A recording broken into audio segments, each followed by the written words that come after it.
All right, that's the Beastie Boys. Fight for your right. You're locked on to LRS102.com. I am Jen Yates, the Generator. You're on Generation Nation. I'm so pumped. He finally made it. What up, man? I finally made it. Mr. Badger, how you doing? Good. It's been a busy day. Yeah. Between meetings and traffic. I hear that.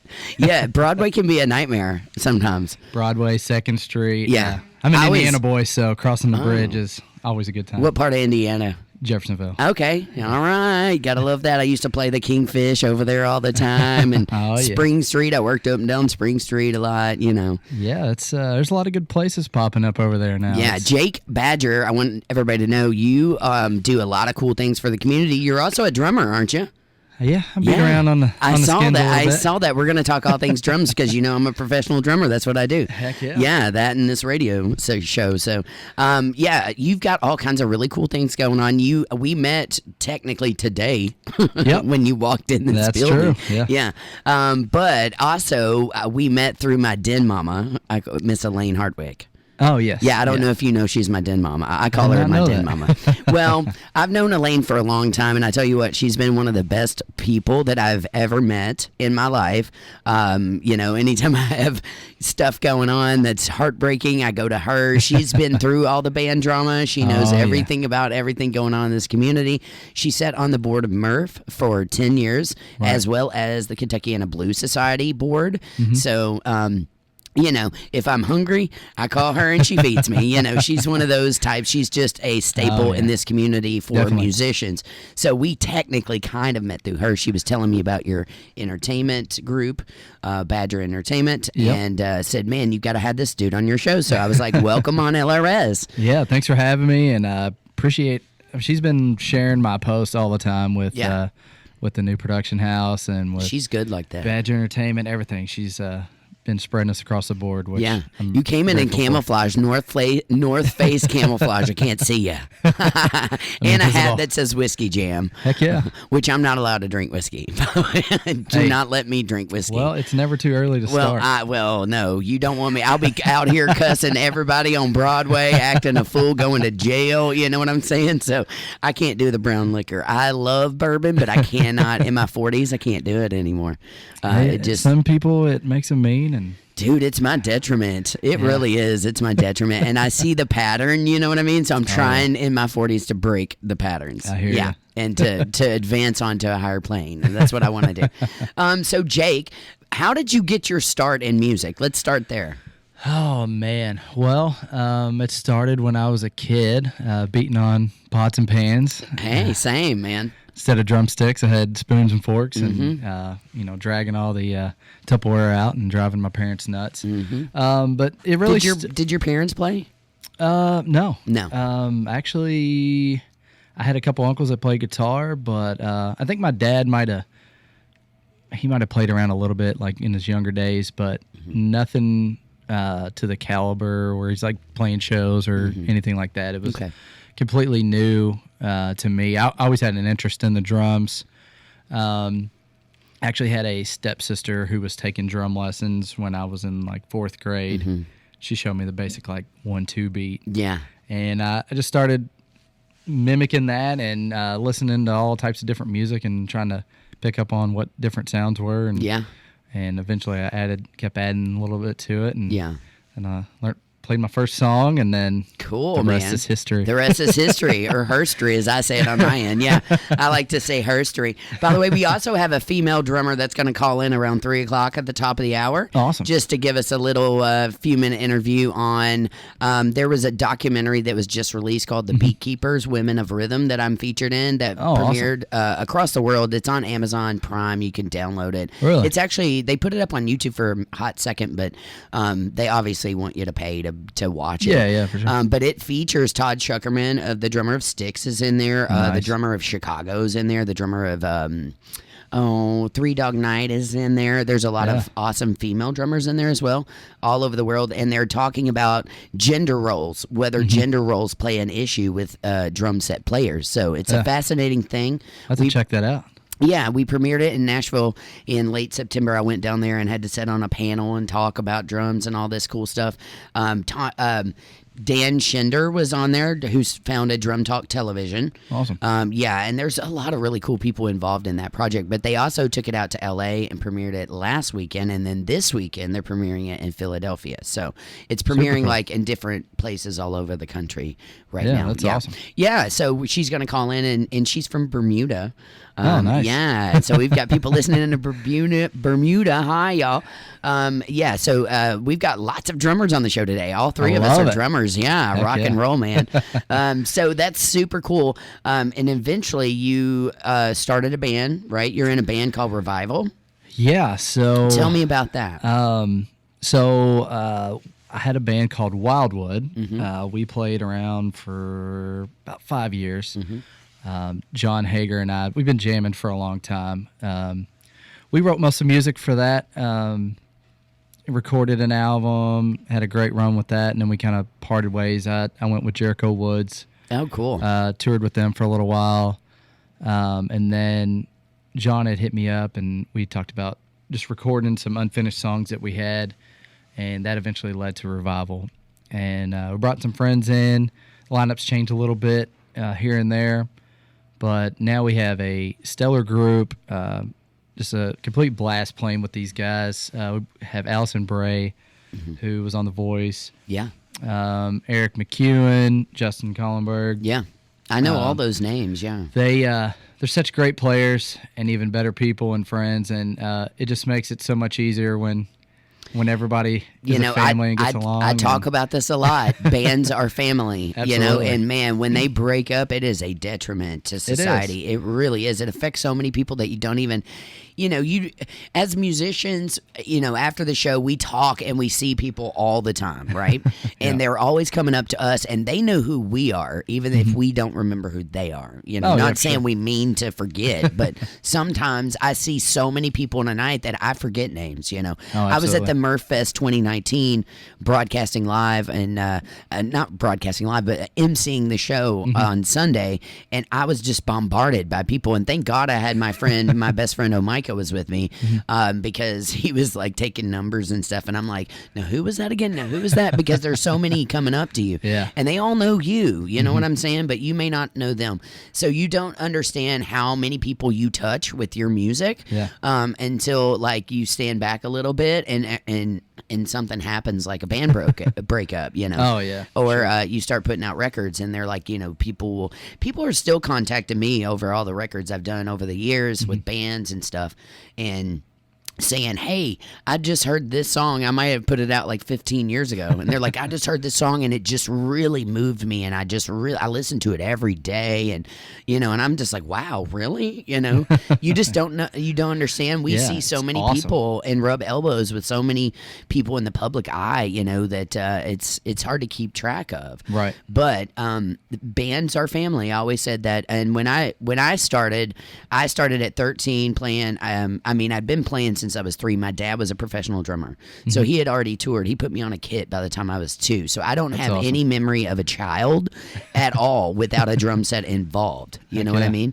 And I started just like you did, pots and pans, man. And my dad had a bunch of drums, and he would give me drumsticks and try to show me a 5-stroke roll, and and then he was blown away. He was like, you just took it to a whole nother level, And I was like, I just did it because I loved it, you know.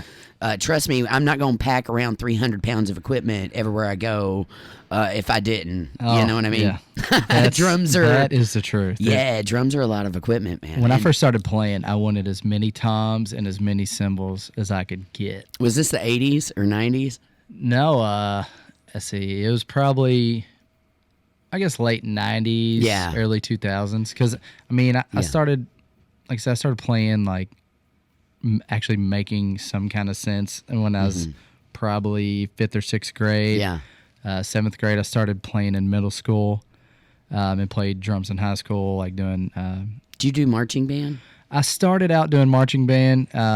The guy that was our drum director was kind of a dick, so. Okay. Yeah, they usually are. Wait. Ding, ding. I'm going to give you a ding for dick. Dick. So by the way, here at LRS, which, by the way, are you familiar with LRS? Do you know what LRS is Have you ever listened to the station? I haven't listened to this LRS station. Okay. The old LRS. Yeah, well, it's the same station. Yeah. So basically, you're on one of the oldest radio stations in Louisville, Kentucky. We were the first FM radio station. We've been around since 1964, since the Beatles came to America. So if you can think back to when Pink Floyd was releasing Dark Side of the Moon, we were the first to get that. And, we had a bunch of stoner DJs who would spin the vinyl and everything was groovy. But now, since we're new school and we're streaming online, we can cuss. And we have a cuss jar here. And every time we do, we donate money to help the homelessness issue in the city. So we cuss for a great cause here. So this is my cuss bell. Yeah. So if you hear that, you'll know that you've said something you shouldn't have. But you still can. Change my vocabulary now. Yeah, change it up. Every now and then I let the F-bomb drop or something. Outside of here, I cuss like a sailor, except for when I'm teaching my kids. I hear you. Yeah, exactly. So I want to also talk about, you got Revival, and what a cool name, by the way. Where did the name come from Revival? Oh, man, because I love a revival, like throw down, like churchy, yeah. Yeah. Yeah, man, one of my favorite parts of a band is picking the name. Mine too.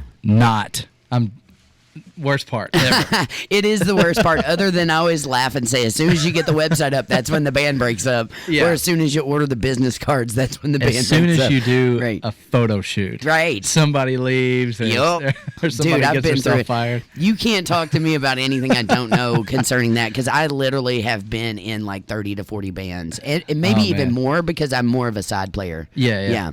But I love the name picking. I mean, we picked Hillbilly Swagger. I thought that was the best. It still is. I bought that. I got the copyright to that.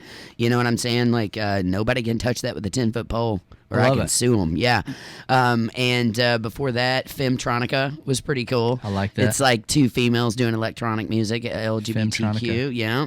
I had She Groove for a long time, and then I had Ma'am Overboard, which was hilarious. They loved that on Great Day Live. Terry Miners was like, "That's the best band name ever." It was all female. Man, I wish I would have known you when we were picking band names. Yeah. My first band ever. You know how we picked the name? It was called White Horse. Okay, we were a southern rock country band, which was perfect because I'm from the country. Mm-hmm. We could not come up with a name, and after days of trying to figure out names, we got an atlas, and we were like, wherever we open this up to in point, that's what our name is. Yeah. And we tried it once, and we opened it up to White Horse, Alaska, and we were like, White Horse, that's the greatest name ever for a country band. We're going with it. And so then we would take photos with white horses and all this weird stuff. Nice. Yeah, but you're right. The band name is always it's always tricky because you don't want to sound corny or cliche, especially in the country world. Like, I don't know. There's just so much out there.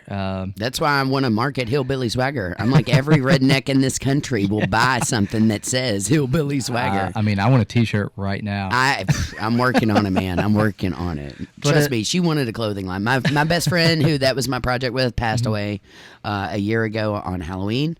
So I was left with all this music, and I'm still putting out her a cappella tracks and all kinds of tracks and stuff. I had to take like a year to like recoup and get my shit together. You know what I'm saying? Because it's pretty emotional when you lose one of your best friends who's a soulmate musically. Yeah. You know, I don't know if you've lost anybody that you've played music with that's been really intense. Nobody that was like in my band. Definitely friends in the music community. Yeah. For sure. But yeah, man, it can be. I lost two within a year. Oh man. Bev and me toured around. We the past 6 years of her life, I recorded her and produced her. Mm-hmm. We had the project Hillbilly Swagger, and then I was also recording her solo stuff. Okay. She was on The Voice season 1. And went on to tour with B.B. King, Steve Vai, all kinds of awesome people. That's awesome. Yeah, and we did the Pride circuits all across the country for the most part. So we spent a lot of time together, and we were musical soulmates. I mean, we never were partners romantically, but we were soulmates in music.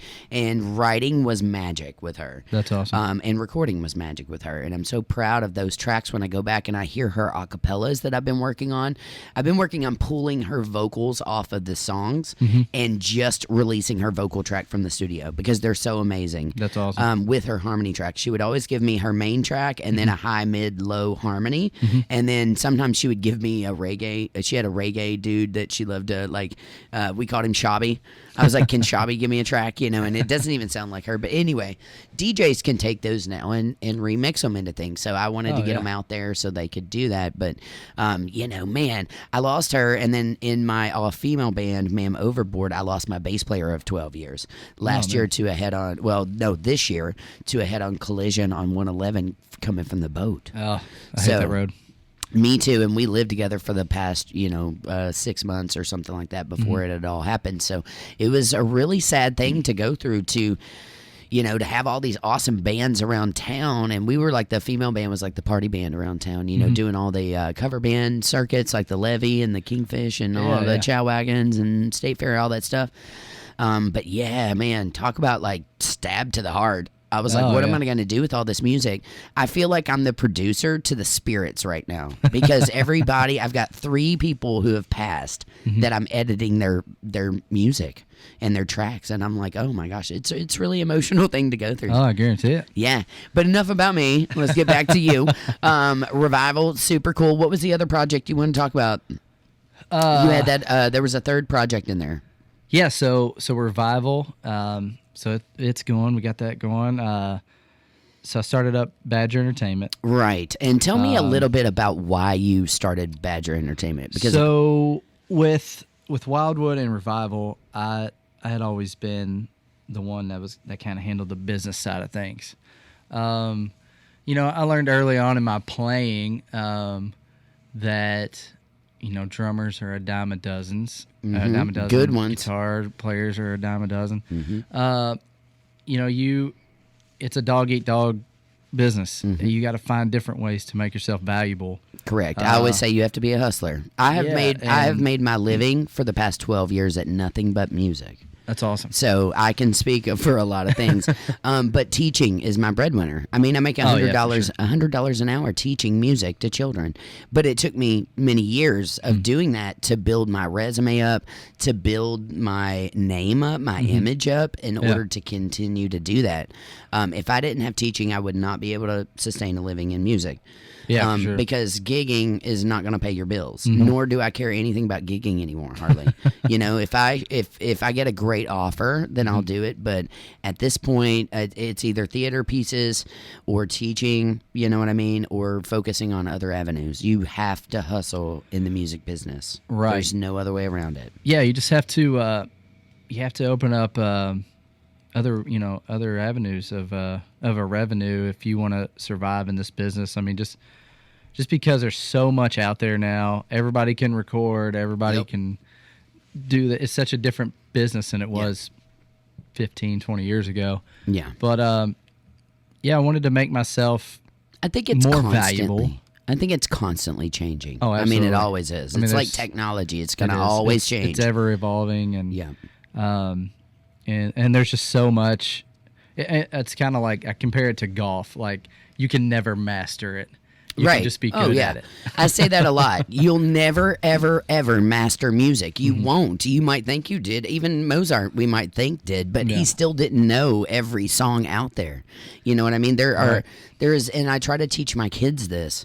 There's so much to learn because they'll be like, oh, this is an easy drum beat. I'm like, well, you might think it's easy, but can you play it at 200 beats per minute? And can you play it at 40 beats per minute? Yeah. And then can you go back and play it for 10 minutes? And, there's so many different facets to it. And as soon as I say a piece of music is easy, then it's going to kick my ass. You know what I'm saying? 'Cause that's how it rolls. But I feel like, you're right about that. It's ever evolving, and you've got to stay ahead of the game. You've got to hustle. You've got to have all these different revenues. And today, as an artist, you have to have all these different things that you have to know. And I think this is probably why you started this entertainment company. some artists might just be a creative artist. They might hate the business side of it. So therefore they may not know how to book, They may not know how to be creative and put posters up.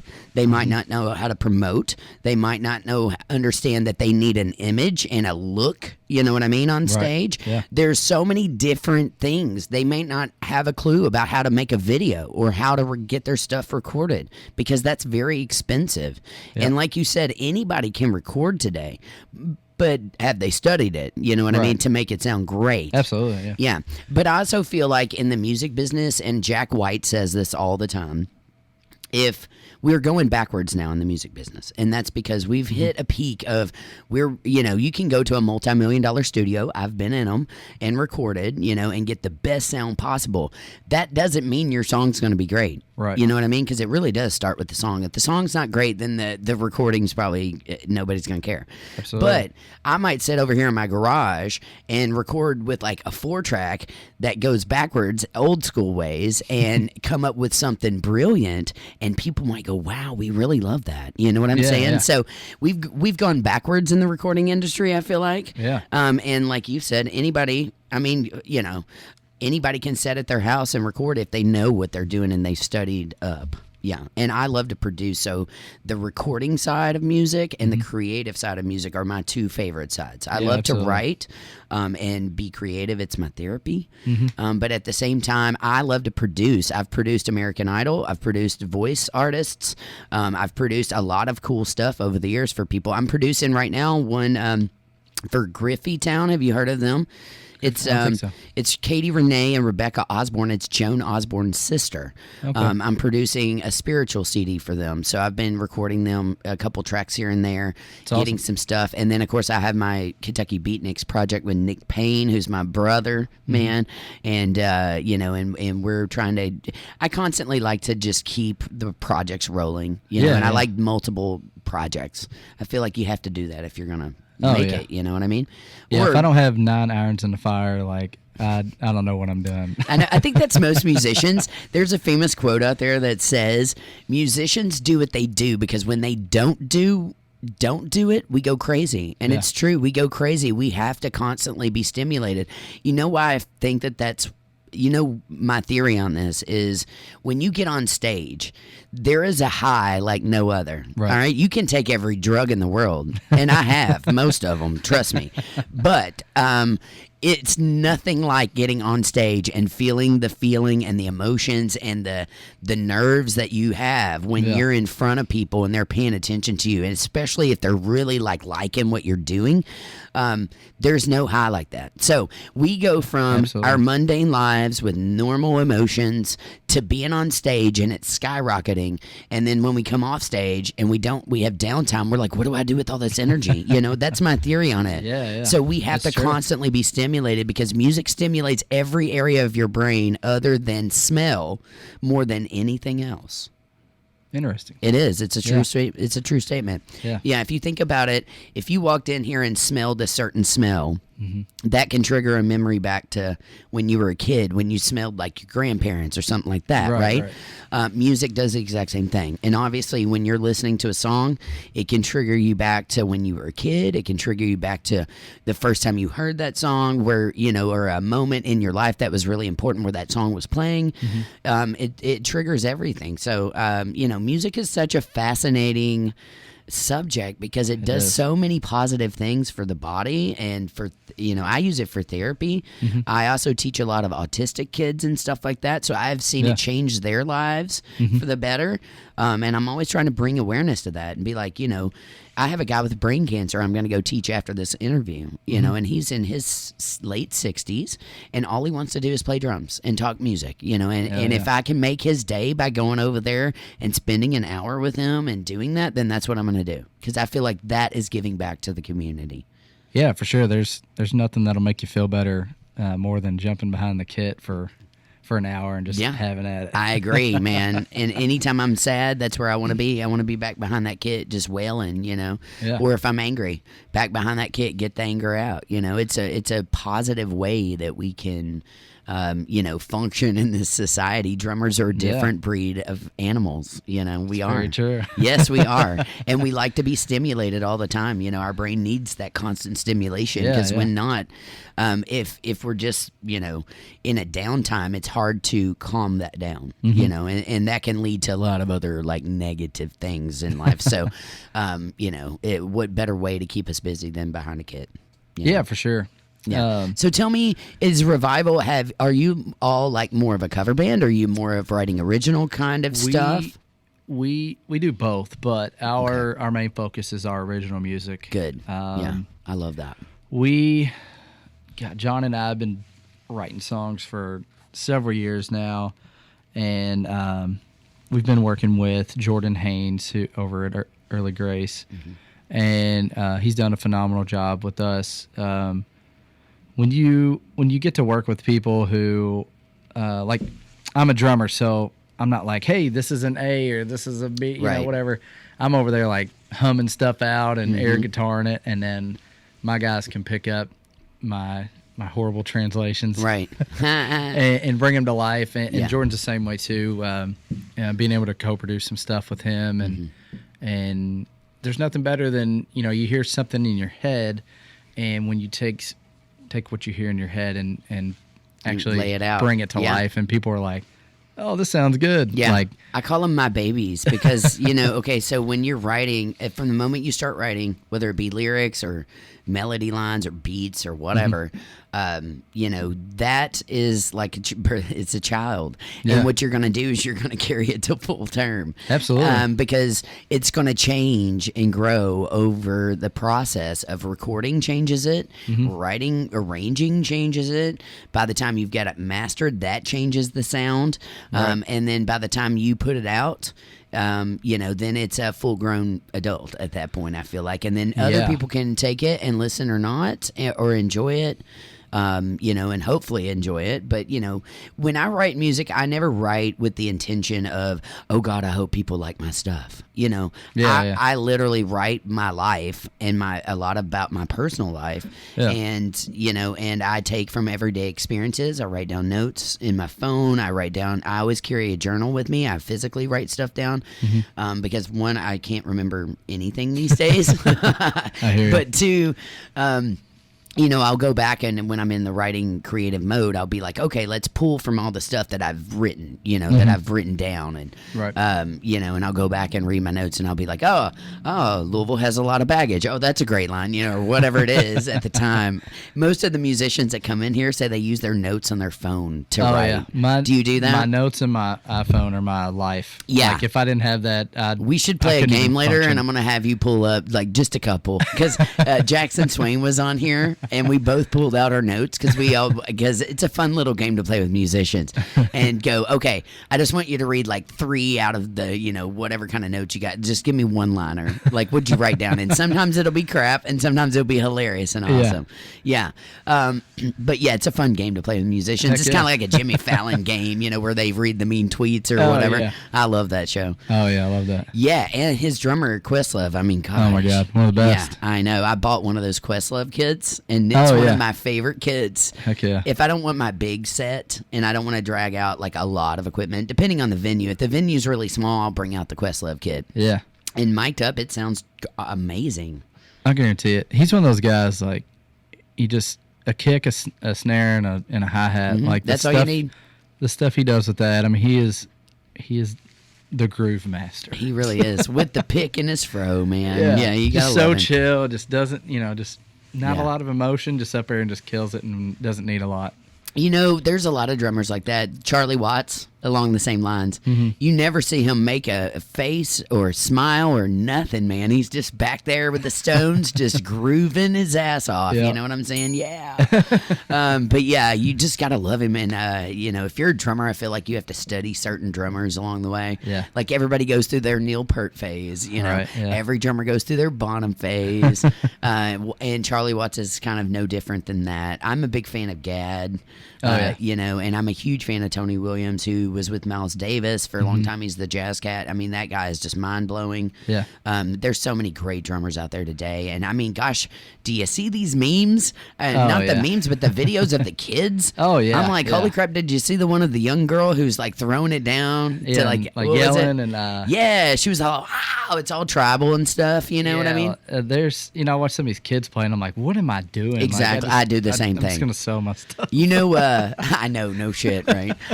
Jeff Jarbo was in here from the Wolf Brothers. You know him? Yeah, he's like Jeff. One of them. He's a bomb-ass drummer around the city, and he's been around playing with the Wolf Brothers for like 50-something years. They used to come to my elementary school and perform every year, and that was like the highlight. They still do year. that. Yeah, it's awesome.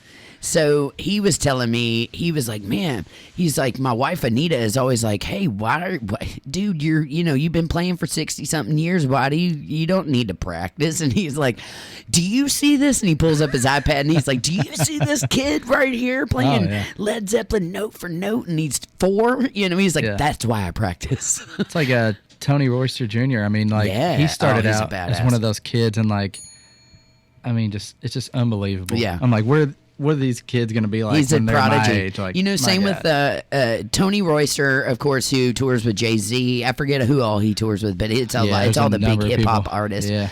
He was a childhood prodigy. Also, Dave Matthews Band, Carter Beauford. I freaking love that dude, man. He also was a child prodigy, and so was Tony Williams. You know what I mean? Who is it? It was Carmen Appice from, he played with, Rod Stewart. Thank you. Oh, yeah. Yeah, he, and he's got a famous book out called Realistic Rock. That's, if you study drums and you study the reading part of it, you definitely want to study his book. It's very famous. But he talked about that when he saw Tony Williams as a kid perform, he was like, he's the only kid that I saw the first 10 seconds, he blew my mind. You know what I mean? Yeah. So it's fascinating to see, the drummer world. And there's a lot of young and female ones too. Yeah. I mean, gosh, you can go, anytime something like that pops up on Facebook, I get tagged like 100 times. 100 times. Jen Yates, have you seen this? By the end of the day, I've seen it a million times. Oh, yeah. I'm sure you get the same thing. Any drummer gets that. Yeah. Anytime there's a kid playing the drums, I would get tagged because I'm a drummer, but now I have a daughter who is very, she loves music, and I think she's going to be a singer, but I'm pretty sure she'll probably dabble on the drums too. Cool. But they're all like, this is your daughter, coming up. And how old's the daughter? She just turned 2. And she's already working the stage, and she walks around. I love it. She's got an old mic that I gave her, and she'll just sing whatever's on the TV. Man, I want a kid so bad. I'm 41 years old and I can't have kids, but I so want a kid because I've taught kids. You know what's funny about me is I dropped out of music school, right? I was going to get a degree in music, and then I was at Western Kentucky University down in Bowling Green. And then I got the offer to move to Louisville in television. I was working in TV for a Warner Brothers affiliate that moved me here. Oh, nice. So I chose to drop out and then to come here. So I was like, what am I going to do with a music degree? I was like, I don't want to teach kids. All I could do is teach with a music degree, right? Yeah. So I thought it was silly to waste all the money, So I was studying communications instead. And then, skip, 15 years later or 10 years later, all of a sudden I took a job at Mom's Music teaching for Marvin Maxwell. And I taught there for 10 years, and then I found out that I was really good at teaching kids and that I really loved teaching kids. So I'm a music school dropout who didn't want to teach, who ended up teaching via the universe. You know what I mean? So it's kind of weird how life works. But I found I got a lot of joy from teaching kids over the years, Oh, yeah. So kudos to you for the 2-year-old. That's pretty awesome. And I bet she is going to rule the stage. You watch. Yeah, we always sing. I'm not a singer, but I always sing with her. It's just so much fun. And kids singing, there's nothing better. Yeah, and there really isn't. I'm always playing different types of music to her. 'Cause I never understood why anybody would just be stuck in one genre when there's so much material out there from different walks of life, and I feel like you just have to appreciate everything. I agree, especially as a teacher. I can't go, oh, I hate country, You know what I mean? Yeah, I yeah. can't, because I'm like, well, there might be train beats or shuffles in there that you might need to know. You know what I mean? And It I all try kinda not to rolls discriminate. Yeah, the one major pet peeve that I have is when I talk to musicians and they're like, "Oh, I only like blues." You know, they're very negative Yeah. about that. Yeah, I hate that. And then I'm always like, "Well, you're bitter for some reason. There's obviously some it's displaced anger coming from somewhere else, Yeah, you know, yeah. or about something different." Because I feel like if you're going to master your craft, you have to play all styles of music. Absolutely. And that's why I've always been a side player. I didn't want to ever settle in one band, in one genre. You know, I put out rock records early on, female angst punk during my early, 2000s. I was like, fuck the world kind of shit, you know? Ooh, I got two of them. Two of them on there. Yeah, double whammy. I wish we had those little whammy sound effects where they come through. You know, I love that show. But yeah, I and then I did blues records, and then I did rockabilly records, and I just finished an Americana country record in Nashville. But Nice. and then the past two records have been electronic, which I love, and then my solo stuff is more electronic hip hop. So nice. it's more like Eminem meets Snoop Dogg. I actually got my start in a band called Institution. That was the first band that I really started playing out with, and it was a rock hip hop group. I love that. Like a lot different from what mashup. I do now. Yeah, I bet. What do you do now? Like jazz country or something? So Goth country, I like to call it. Revival is, we're not 90s babies, but we grew up on 90s country, Okay. 90s alternative Like Tim rock, McGraw and stuff? 90s or- hip hop. Okay. Uh, Seattle grunge, that kind Yeah, of like, stuff. Yeah, Pearl Jam. It's funny. Jordan, our producer, he calls us Alice in Chains and Krause I love that. Ooh, I dig that. because we're Alice in a Chains very and Krause. rocky country. Like if you mix Brooks and Dunn, Chris Stapleton, and Matchbox 20, Yeah. like that's where like I love that. that's I love kind all of three. like our core. Okay. Um, I'm digging it. we like blues. We like rock. Yeah. We like country. So it all just kind of like if Mashes you listen up. to our original stuff, you'd be like, yeah, I can hear those influences Yeah. in our stuff. And Super and cool. Well, I can't wait to hear you now. we I'm like Brooks and Dunn and Matchbox 20. I'm all about it. I love a crazy mashup. You know, Heck it's yeah. when I was working on the Femtronica record, the lead singer was a Juilliard opera vocal grad. All right, so one of Nice. the top music schools in the country. And I said to her, "What are you looking to do?" And she goes, "I kind of want to do electronic hip hop." And I was like, "What?" You know, from opera to hip hop. I mean, Yeah. electronic. So I was like, "That sounds like right up my alley." Like I love to Yeah. pretend that there is no box. Like what box? There isn't a box, you know. A lot of these industry people, though, will tell you, no, you need to just stick with blues, you know, and Right. keep putting out blues records. And I'm like, I disagree. I think you can Yeah. put out a record today that has literally every genre on it, and I still think we would still dig it. Because yeah, for sure. every time I teach my kids, I'm always like, "What kind of music do you like?" You know, and they like everything just like you mentioned. Yeah. They'll go, "Well, I like a little country, and I like a little hip hop, and I like a little rock and roll, and I like a little jazz," and like they'll name stuff that you have no idea. You know what I yeah. mean? And I'm like, our kids today are so diverse, and I feel like that's because of YouTube and stuff Yeah. like that. They can get online and go look at Buddy Rich playing a solo from the 50s. We Yeah. couldn't do that growing Yeah, they're up. exposed to everything. Exactly. Like the old days, you were limited to whatever your parents listened to in the Correct. car, Right. or put on the old CD player at the house, Right. Which You know, with my dad, I mean that's where I grew up on the '90s country aspect. But once I got Man. to the age I had a little freedom, then I started dipping into Lip Biscuit and Korn and, Yeah. and Metallica and stuff like that. So. I did it all for the Nookie. Come on, the Nookie. Come on. Nookie Yeah. was I mean, I love Nookie. As- We'll spin that later on just for you. as embarrassing as it might be nowadays. That is Dude, the song that I got am me. proud. I will. I'm a guilty pleasure lover. I'm like, I will wear it loud and proud. I love Limp Bizkit's Nookie, and I'm not scared to say Hell it. yeah! You know I what used to mean? have the red New York Yankees cap. I think I Yeah. still do somewhere. Yeah, Fred Durst is an interesting dude.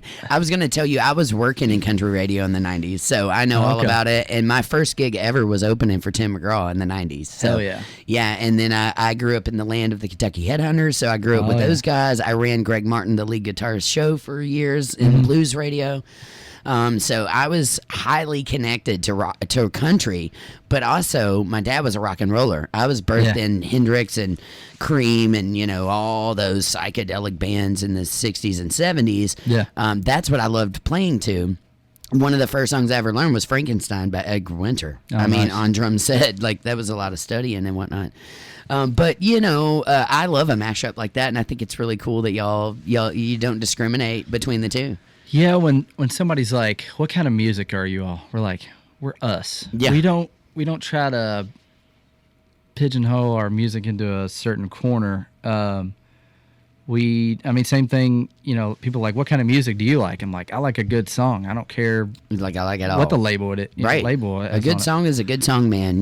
There's no denying it. Yeah, and I know there's a lot of groups that try to write like, hey, this is what's working on radio now. Let's try to write that. Right. Yeah. Let's which is it's the wrong way to go about it.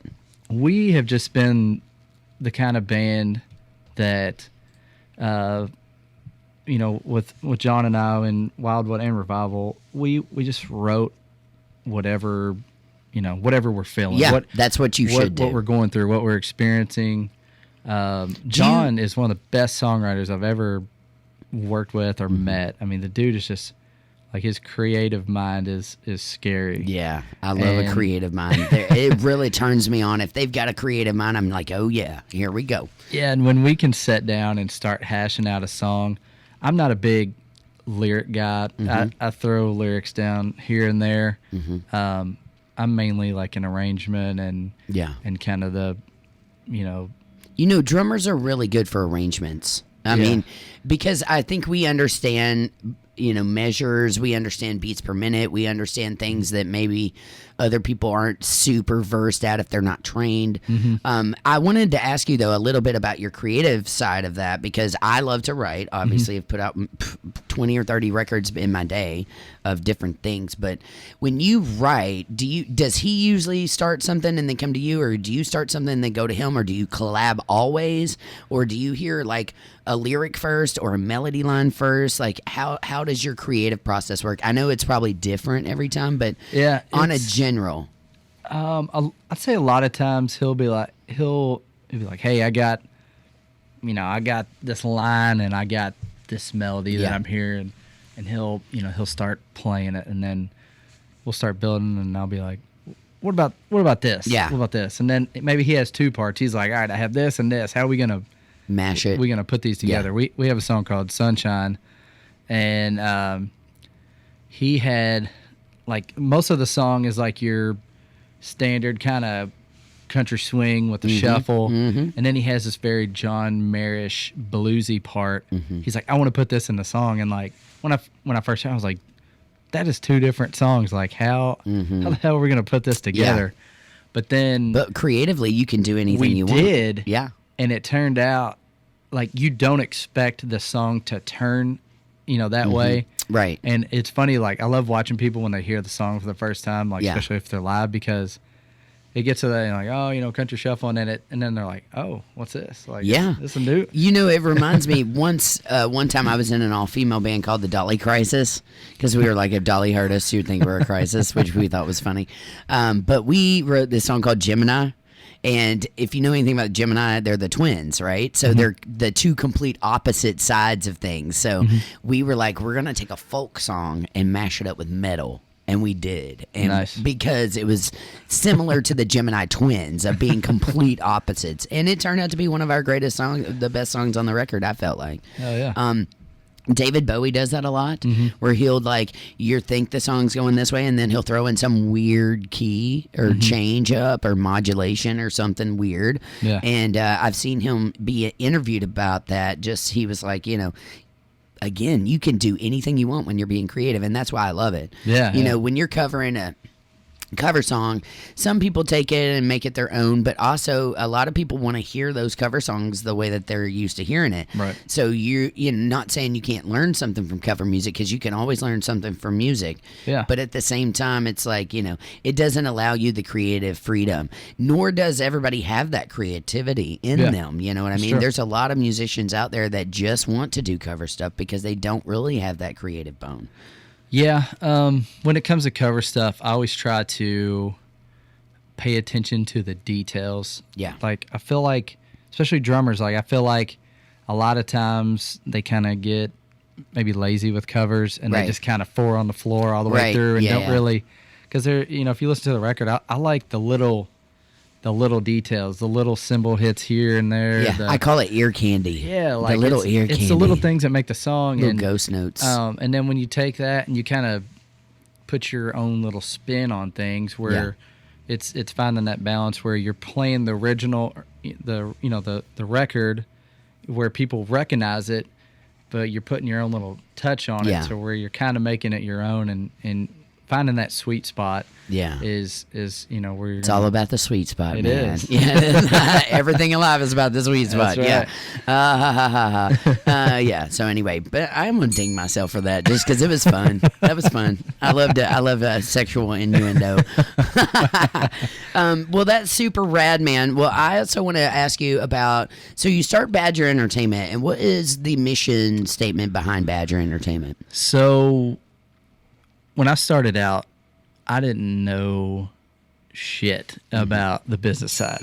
Perfect. And a lot of people don't, and they don't care. Like, I was like, oh, you know, like bands just go out and play shows and get drunk at a bar and you might make a few bucks, you know. I think that's the image a lot of people have. Especially they have a party image of it. Yeah, especially now that like I just turned 31 in October and I know there's some people who are like, "Oh, you're 31, you're still playing in a band," like it's kind of like a childish, right? Like, oh, that's like you're ever gonna. I've known people that started in bands when they were in their 60s, and I always try to encourage people to even if you're older, you know what, you can still play music. Oh yeah. I dated someone one time who was in her late 30s, and she was like, "I'm too old to play music," and I said, "No, you're not." I said, so I got her some lessons, got her a bass, and guess what? She's playing in one of the biggest bands, female bands around town right now. Hell yeah, that's awesome. So I mean, I love to give people first off, as a teacher, I'm a student first. Always, student always first, teacher second. But as a music teacher for the past 12 years, I love to give older students that because there's nothing like the joy of playing music ever. Right. So it doesn't matter your age. Yeah, it's probably better if you start when you're young. You're going to be a little bit more diverse, and you're probably going to definitely get more muscle memory in because you've got more years in. Right. And that doesn't mean you can't play. So I like giving that to older students. I really do. It's one of my favorite things ever. Yeah, go ahead. So, just learning the business side of it, because, like, especially the level that we're at right now, there's more than just a level of going out and gigging on the weekends and, just doing it to kind of party and release. You come off a long work week and you go out and jam with the buds at some little bar and make a few bucks and drink a few beers. We're trying to push our stuff to the next level, and there are a lot of bands that are trying to do that too. And there isn't. I don't feel like there's a lot of guidance around the city. Obviously, on how to do things. There's definitely people who have been through things, who give insight and information. There's a lot of great people in the city about that, but there's not as far as like a management company or booking agency that's located in Louisville. I didn't feel like there was anybody that's really doing it right. I agree with you. I mean, for the most part, a lot of all we have here is really Triangle, and I've booked through Triangle for many years, but at the same time, it's like if you don't get in with Triangle, you're not getting chow wagons, you're not getting state fairs. There's no guidance there, I feel like, with making the videos, watching your CDs come to fruition, other than the booking side of things. Yeah, there isn't a personal touch, that Triangle like offers. Right. I definitely agree with you. And it's hard to get in with them. Yeah. Not only this, but I had a friend who was in an all-female band, and I said, call up Triangle. Here's a number, da-da-da-da-da. Let them know what you're all about. And you know what their response was? And no offense, Triangle, because I love all of y'all. Yeah. But their response was, well, we already have 2 all-female bands. And I was like, so you can't have a third? Yeah. How many dude bands do you have? Like, for real? Like, what the hell? That was the weirdest answer ever. You know what I mean? Yeah, there's a quota on a quota. female bands. Only 2 in the state, which is so silly. Yeah. We've got a lot of awesome females in this city that are amazing players, and have great bands and great stuff. Amber Still is going to be on Friday. I really love her work. Yeah, she's excited to be up in here, and same with, I'm excited to have her. But I just thought that was a bizarre response. Yeah, they've done some questionable stuff with us too. When I was in Wildwood, they turned us away because we had too much original material. Okay. With original artists, it's difficult because you do have to play covers and then like sneak the originals in to get people's attention. Like that's the name of the game. You know? Like our goal has always been to. We play 5 songs. There might say we're doing 5 songs, 4 of them are covers. We're going to sneak an original in there, and we want you to question which one was the original. Like, was that an old Brooks and Dunn tune, or was that y'all? Like, right. Like if you didn't notice, do y'all cover like Neon Moon? Oh, that's one of my favorite songs by Brooks and Dunn. One of my favorite guitar solos out of anything. Yeah, it's just so tasteful. In Neon Moon, simple. Yeah. It's a and beautiful to the song. point. Like I'm the kind of guy where I love something like that more than somebody just. Oh yeah, some Eddie Van Halen. That's cool, but like just being tasteful. Yeah. And like it's in the called pocket musicality. and having tone. Like Yeah. that's kind of what I've always shot for as a drummer. Yeah. And like I always looked at it as the song is bigger than me. Right. It is. It is always bigger than the player. I feel like most drummers are always about like me. Look at me all the time. I throw shit up in the air. And I always watch a drummer and I'm like, they're playing with horrible technique, or they're the thing is, it took me many years to realize that you're supposed to blend in your sound, right? And you're supposed to use your ear, and you're not supposed to overplay a volume, for anybody else. It's all about blending, working together. I hate that stuff too. I get it when you want to be showy, but I have never flipped my sticks to be like, oh, I'm a badass. You know what I mean? And I'm more of a groove player. I'm all about the groove. It's all grooves pay the bills, man. You know what I mean? I'm a pocket guy. Like same. If I like you already, you're a pocket man. If the it's cool to I'll do a little twirl or something every once in a while, but you don't want it to take away from the song. Right? Yeah. I was gonna say if I did that, I would knock myself out. I've literally stuck drumsticks in my eyes and my nose everywhere. You know what I mean? I've cut my fingers almost off. I've had so many bad injuries over the years from doing dumb stuff. And back when I was drinking heavy, I'd be like, oh, I'm great until you stand up. Then you're not so great anymore. Then you're falling over your drum set and off the stages and acting a fool. And you wake up the next day and your legs all messed up because, it's just when you get older, you think differently about stuff like that. But you're right. It's all about the musicality. No player is ever bigger than the song. Right. Yeah. It's a great thing to learn very young. Yeah. Once you get that in your head, I feel like that's when things kind of move to the next level, especially if everybody in the band has that same mindset. Right. And it goes back to anything like just in life in general. It's life in general throws circular things at us. Patterns are repeated constantly. And I feel like you cannot advance to a higher level until you have broken those patterns. Right, you know what I mean? And it's the same thing with music. Music's going to constantly throw the same stuff at you until you learn better, and and realize if you're in a band, it's not all about you. A band is a community of people, just like we started talking about. It's a family. Yeah. So if you don't have that family structure, and there's always going to be a lead singer with an ego issue. There's always going to be a lead guitarist who is in and out of time all the time. There's always going to be just the same. It's the same thing in every band, but it really is about the chemistry. I feel like because like you said, players are a dime a dozen. I could go out here and tell you 100 people who I think are amazing players. That doesn't mean they're all going to be great together. Yeah. You know what I mean? So it is about the chemistry. I think Fleetwood Mac taught us that. Yeah, for sure. I mean, man, I've had the I've had the privilege of jamming with a ton of people in this city, and band members have come and gone in this project as well as my last, and I'm still, they're all like family, but either business wise or the chemistry wasn't there. And it comes down to finding that mold where everybody fits, and then once you have that, you're like, here it is. Like, this is what it is. Yeah, once you and for someone like me who has experienced the magic with someone else, I'm not going to settle for anything that's less magical. Yeah, you know what I mean? I'm way. never, in my personal life as well, it's going to be the same way. I've had the magic of writing with someone who was brilliant, and playing with someone who could sit right here and vocally blow you out the water and give you cold chills, and, as far as I'll never find that particular exact person, but because I've experienced the magic writing with someone that was sparks flying, and noticed like numbers flying up because they loved us together and stuff like that.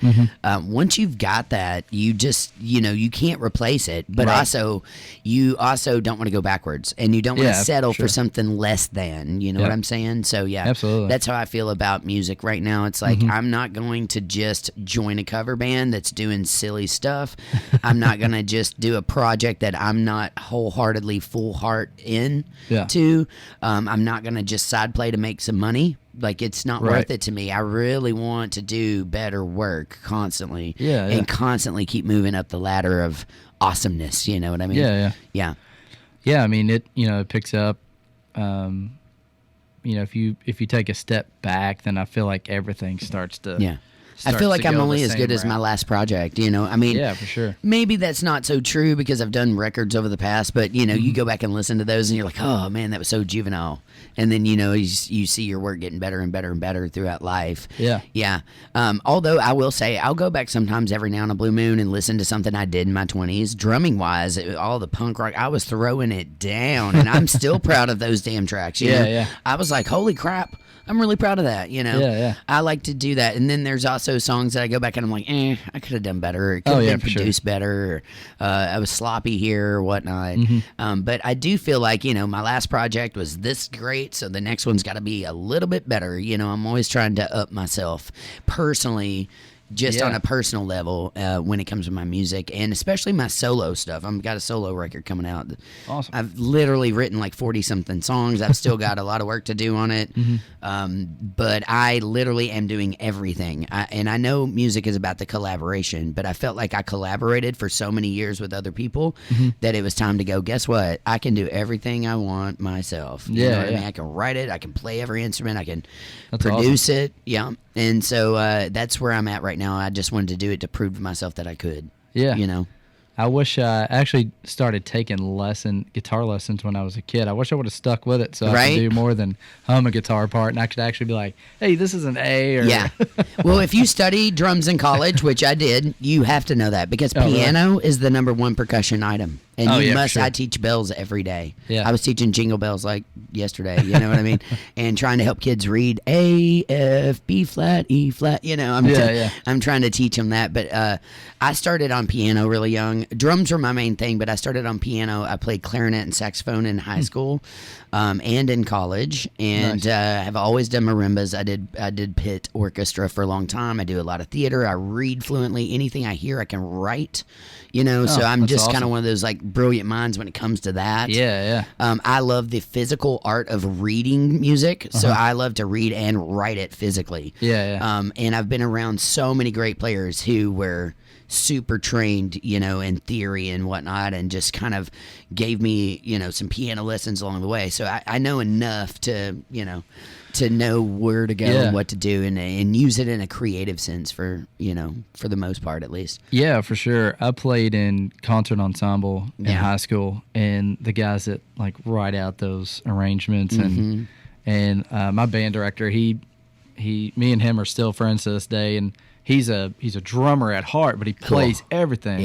Somebody's struggling with a sax part, he goes in there and like, oh, so you do it. And to be a band director, you literally have to study you have to know almost every instrument. Blew me away, like how somebody could do that. Actually, in 6th grade, I tried to get in. I got into band, but there was too many percussionists because drums are cool and everybody want to be a drummer. Drums are the coolest instrument. Just saying. Sorry, bass players. Sorry, lead guitar players. I know y'all need somebody to look up to. They're called drummers.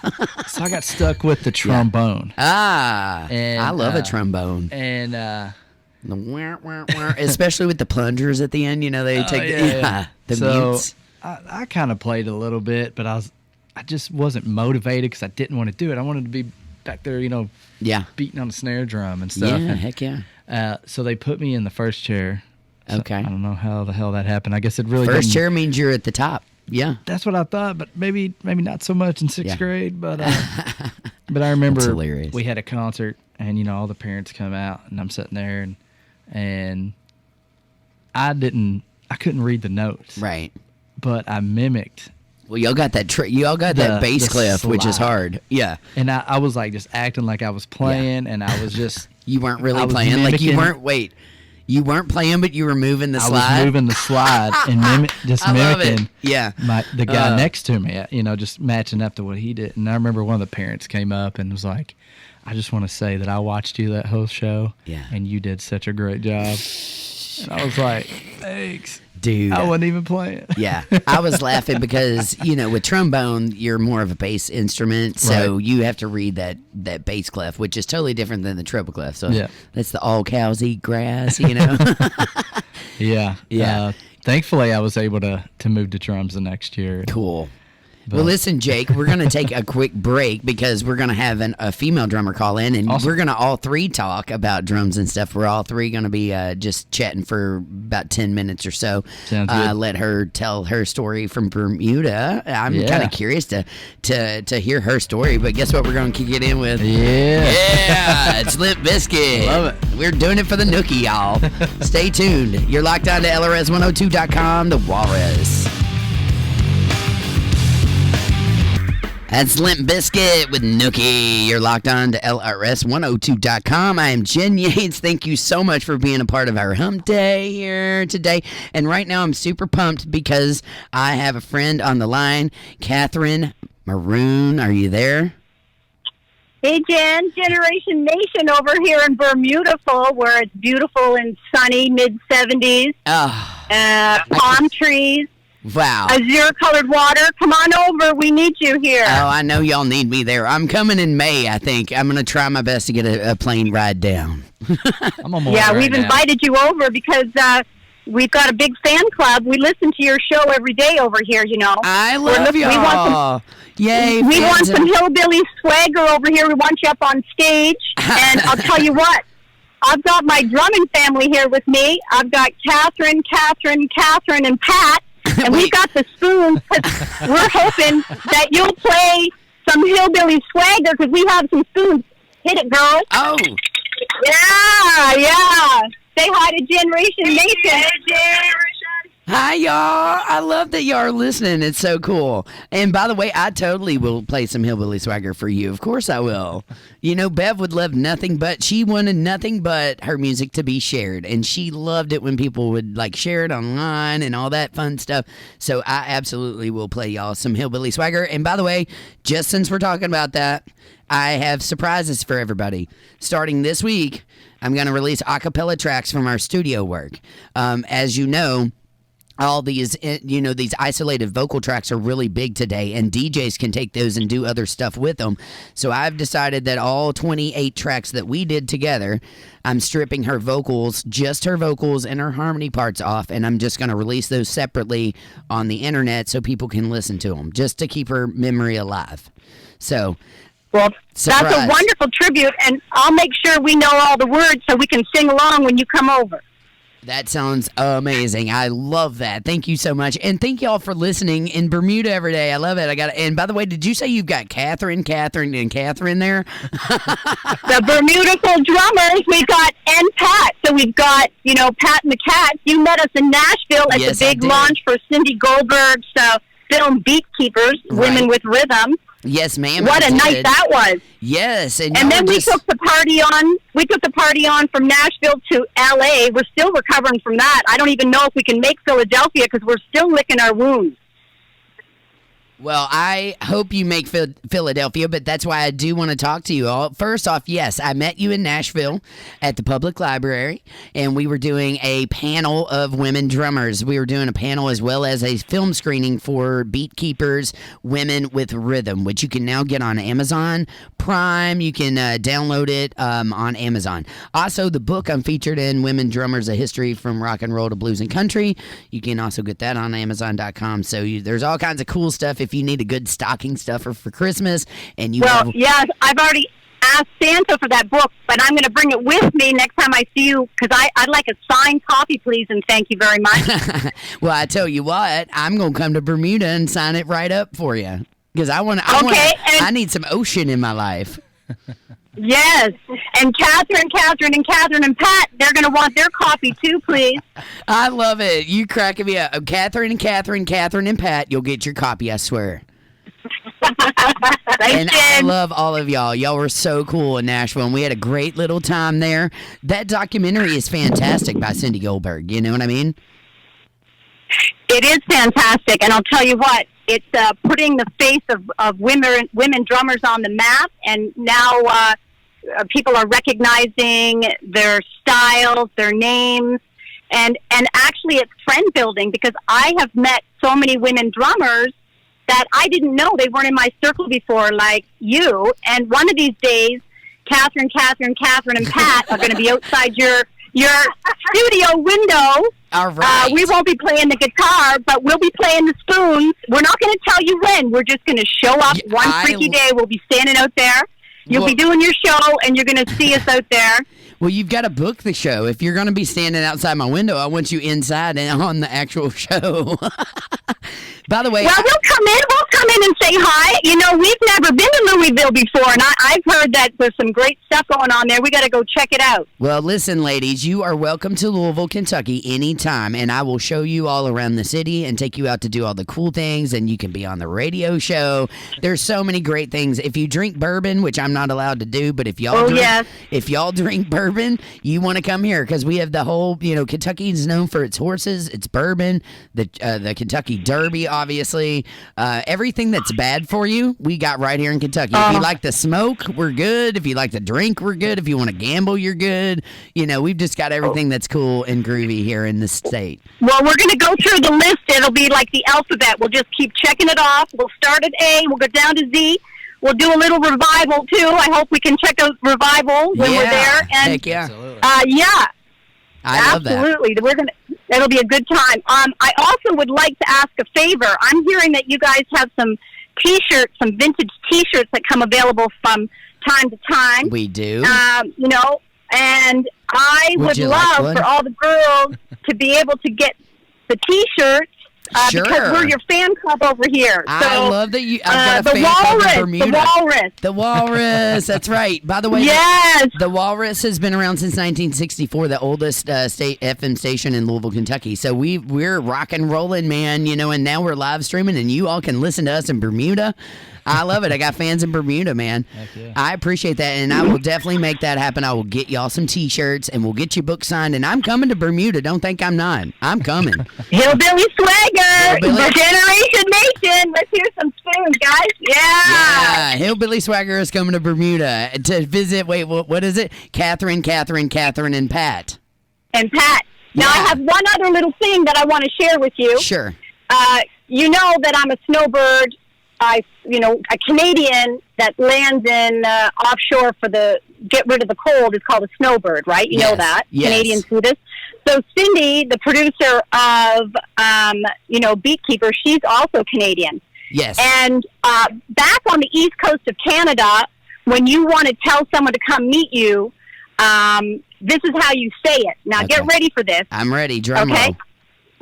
So when we want you to come find us, we're going to say, Lord, Thunder and Jesus, bye. Tell me where you're at. We'll come where you're to. I love that.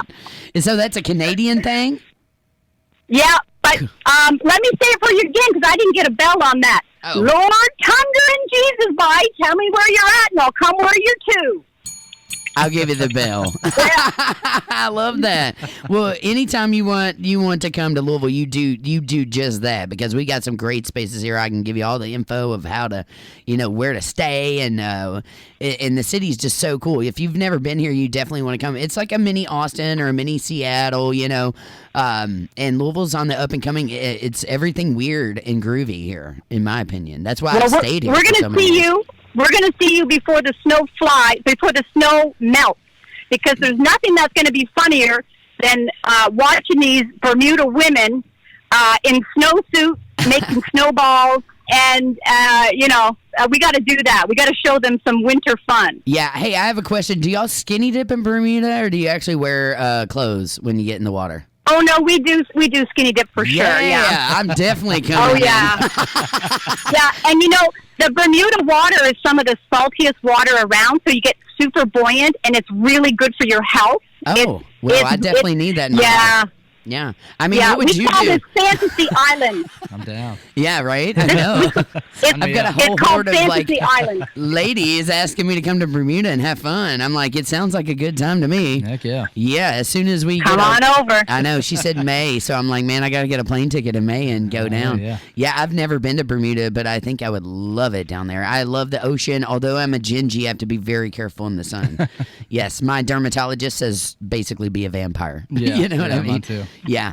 Well, Catherine, so tell me a little bit about how the LA premiere went with the Beatkeepers Women of Rhythm documentary. Well, I would just have to say, first of all, that these women know how to throw a party. I bet. So, it's LA. I mean, these are fun people, and you get, some of the stars that are in the movie are actually there, and they had 2 drum kits, and they were doing drumming and demonstrations in an intimate setting where you actually got to meet these artists that you would never get that kind of access otherwise. And it was in a super cool recording studio that's like a famous recording studio, which was just cool in itself.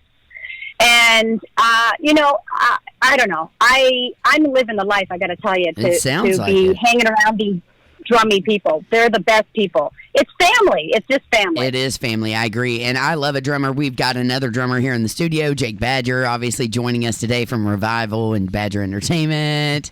Yeah. So I obviously if you listen to the show, you know that I feature drummers almost more than anybody else, because I feel like I have a platform to do that. And drummers, give the drummer some, man. We never get any. So we always get looked over. We do. We're always in the back, which is, which I've been making it my mission to bring drummers to the front for a long time, because back in the day, drummers used to be the fronts. Buddy Rich sat up front with an entire orchestra behind him, and so did Gene Krupa, and so did Viola Smith, and it wasn't until later on that we started putting a singer visual with a band, and that was when television broke. Before then, we didn't know who was singing the songs, we didn't know what they looked like. So I'm a big fan of, hey, bring the drummer back to the front and give them a platform to talk. Heck yeah. Yeah. Catherine, you still with me? Yeah, well, I was just thinking about that. Yeah. And I heard you another time talking about how the drummers were in the front until the electric guitars or something came along. TV, pretty much. I think we do need to bring the drummers back out front again, because we're working really hard back there, and we need to be in the front. But it made me wonder. Is it a problem? I can't remember what I was going to ask. What was I going to ask, girl? Maybe Catherine, and Pat. Catherine. Yeah. Do you guys have a comment about that? Yeah, why not put us in the front? We're just like everybody else. That's right. We're a band. That's right. We should be out in the front. Yeah. Damn, we've been in the back for so long. Give the drummer some. Yeah, give the drummer some. Yeah. No kidding. I love that you went to the LA premiere. I love that you went to the Nashville premiere, Catherine. I really appreciate you calling in on our show today. Y'all are some of the coolest people I have met, and I want y'all to keep holding Bermuda down, because I'm coming. Don't think I'm not. And you all are welcome in Louisville, Kentucky at any point. I would love to have y'all here and host you. Well, keep up the great work. We're learning a lot from your show. We love your guests. Revival, shout out to Revival. Yeah. And open invitation to come to Bermudaful Fantasy Island. I love Bermudaful Fantasy Island. Sounds like a lot of fun, doesn't it, Jake? I would love to do a show down there. Yeah, me too. Yeah, let's hook up a show down there. We'll be listening over here. All right, well, y'all keep listening. And Catherine, thank you so much for calling in. You keep drumming, Sister Soul, and I'm glad that you're a big fan. And I will, for you, spin some hillbilly swagger here in just a few minutes. Thanks for sharing your day with us. Bye for now. Bye for now. Bye, y'all take care. Bye. Bye, Catherine, and Pat. Peace out. I love them, don't you? They're just cool, man. That's a good band name. What? Catherine, and Pat. No kidding, man. They're okay. So I met these 3 chicks, right, or 4 chicks out in Bermuda, and when I was in Nashville doing the documentary premiere, and they said that they were all female drummers from Bermuda, and they had flown in specifically to watch this documentary premiere and do the panel discussion. And they were like, dude, we've been following everything you've done, all your records and this and that. And I'm like, really? That's awesome. From Bermuda? And then they kept inviting me down, and I was like, man, I've got to go. I've got to go. I got a whole fan base down there. You know what I mean? I might get down there and be like the most famous person in Bermuda. I'm totally joking. But seriously, though, how cool is that? I mean, yeah. And I'm all for and support of any female drummer that's drumming because, for many years, we were kind of looked over when I was growing up. The only 2 that I knew about were Karen Carpenter and Sheila E. And I got to meet Sheila E. last year. So really? I'm on a book cover with her. That's cool. I don't know if you can see this book right here, but Women Drummers. Oh, yeah, I see it. So this came out in 2014, and I had been interviewed for it, and I had no idea what it was about to be. And all of a sudden, I see Sheila E. post that. In fact, the other day, it came across my timeline where Sheila E. had posted that book cover. And I was like, holy shit, that's me on the top. And then all my idols are underneath me. Like Sheila E., Viola Smith is on there. Allison Miller, who I've worked with, is on there. Dawn Richardson, who from 4 Non Blondes is on there. Like the Debbie Peterson from the Bengals is on there. Everybody you can imagine. Meg White, down to Karen Carpenter, down to, Cindy Blackman Santana's wife, who played with Lenny Kravitz, Kim, who plays with Kid Rock. I mean, everybody who's anybody is in that, is in that book, and I made the cover. How crazy is that? That's awesome. Yeah, it blew my mind, and I got up and was like, holy crap. And then last year, Triangle Talent called me and said, I'm sure you've met Sheila E. You're on a book with her. And I was like, no, I've never met Sheila E., and she's like my idol. And they said, well, she's playing the Chow Wagon, so if you'll meet us in 2 hours, we'll pick you up in a golf cart, and we're going to take you back, and you're going to get to meet her. And I was like, are you freaking kidding me? And they were like, no. So I got to meet her last year, and it was awesome. It was really super cool, man. Talk about a like career highlight. Yeah, for sure. You can think back to anybody who you have has been your idol since you were a kid. Yeah, I had the opportunity to meet Morgan Rose last year. Oh, cool. From Seven Dust? From Seven Dust. And he's a badass. He's always been my favorite. That dude just throws down every show. Yeah. He goes up there and just lays it all out. Mm-hmm. And I wish I'd have gotten to meet the Rev too. Oh yeah, the Rev was one of my favorites. He was super great. I also love Mike Portnoy from Dream Theater, old Dream Theater. I forget what his new band is, but he's left Dream Theater now. But he was actually playing for Avenged for a while after Rev died. He was. That's right. Know what he's doing now. They all kind of cross over. Yeah. I actually got to see Phil Collins the other night too when he was here, and wow, I get cold chills still talking about it. I was like, what a I heard great his show. son was playing, and he's like 17. Yeah, 18. 18 and playing like. It's crazy. I felt sorry for Phil. I found this out. I did some research. He's got nerve damage, which I also have, running down to his fingers, and his hand coops up like this, and he cannot stand anymore. He has to sit and sing. Huh. So he did not play drums except for he played a cajon. They did this whole where his son came out and he played djembe, and they played like a hand drum kind of thing. And I just felt so sorry for him, but God, he was still awesome, and I'm so excited that I got to see him before anything bad happens to him, because he is really going downhill quick, but he was still great. And I love you forget how many songs he's got, No.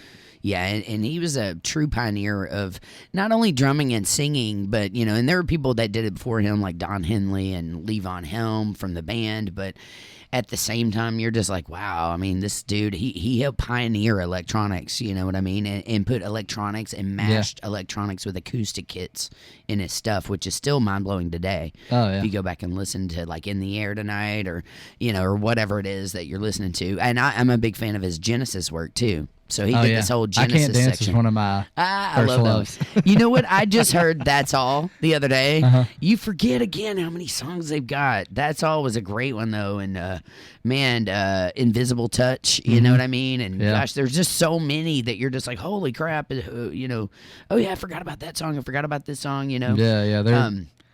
Their song list. Land of Confusion was always crazy. a big favorite of mine, and I forget who it was. Was it Disturbed that redid that one, or? Man, there's a cover. There's a hard rock cover of it. Something of Silence is the one that Disturbed did. I think. Oh yeah, Sound of Silence. Sound of Silence. Yeah. But they redid. If it may not be Disturbed, but it's some hard rock band that redid Land of Confusion by Genesis, and it is Maybe that might have been Disturbed too. Yeah, I think it was Disturbed. Yeah. Anyway, well, I want to talk about that other project that you've got going on, Project Tree something. What was the name of it? Trio Production House. Okay, the Trio Production House. Tell me a little bit about that. So it was formerly known as the Louisville Music Studios.